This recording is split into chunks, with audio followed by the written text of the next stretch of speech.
अस्सलाम वालेकुम। बकरीद पर खाने को लजीज बनाने के टोटके। कलेजी को कभी भी बहुत ज़्यादा ना पकाएं। कलेजी सिर्फ 10 मिनट में तैयार हो जाती है। नमक कलेजी में हमेशा आखिर में डालें वरना कलेजी सख्त हो जाती है।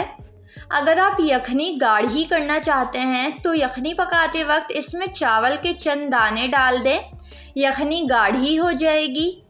अगर कबाब क्रिस्पी बनाने हैं तो इसमें पकाते वक्त प्याज ना डालें, बल्कि मसाला तैयार करने के बाद मसाले में कटी हुई बारीक प्याज शामिल करें।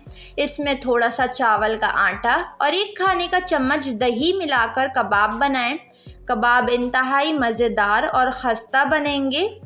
अगर सालन में मिर्चें ज़्यादा हो जाएं तो सालन का तेल उतार लें और नया तेल डालकर 1 टमाटर सालन में डालकर भून लें। मिर्चें कम हो जाएंगी।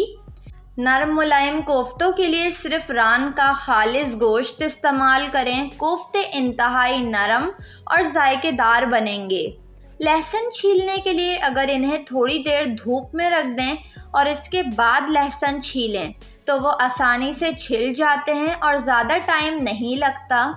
ब्लेंडर से लहसुन और प्याज की बदबू ख़त्म करने के लिए पानी में 1 खाने का चम्मच सिरका डालकर 2 मिनट के लिए ब्लेंडर चला दें।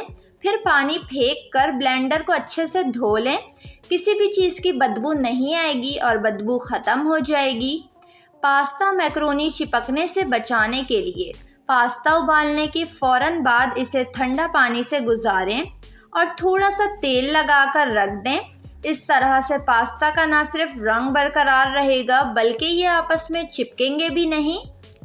दही को जल्दी जमाने के लिए दही अगर जल्दी जमाना हो तो जितना दूध हो उसमें से आधा दूध तेज़ गरम कर लें और बाकी को ठंडा रखें।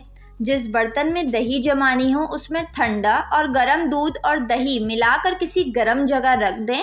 दही जल्दी जम जाएगी। कबाब बनाते हुए इसमें डबल रोटी का भीगा हुआ 1 स्लाइस शामिल कर लेने से कबाब टूटने से महफूज रहते हैं। पुदीना और हरा धनिया फ्रिज में रखने से ख़राब हो जाते हैं, लेकिन अगर पुदीने और हरे धनिए को साफ़ करके धोए बगैर खाकी लिफाफे में लपेटकर फ्रिज में रखें तो ये कई दिनों तक ताज़ा रहेंगे। वीडियो को लाइक और चैनल को ज़रूर सब्सक्राइब कर लें।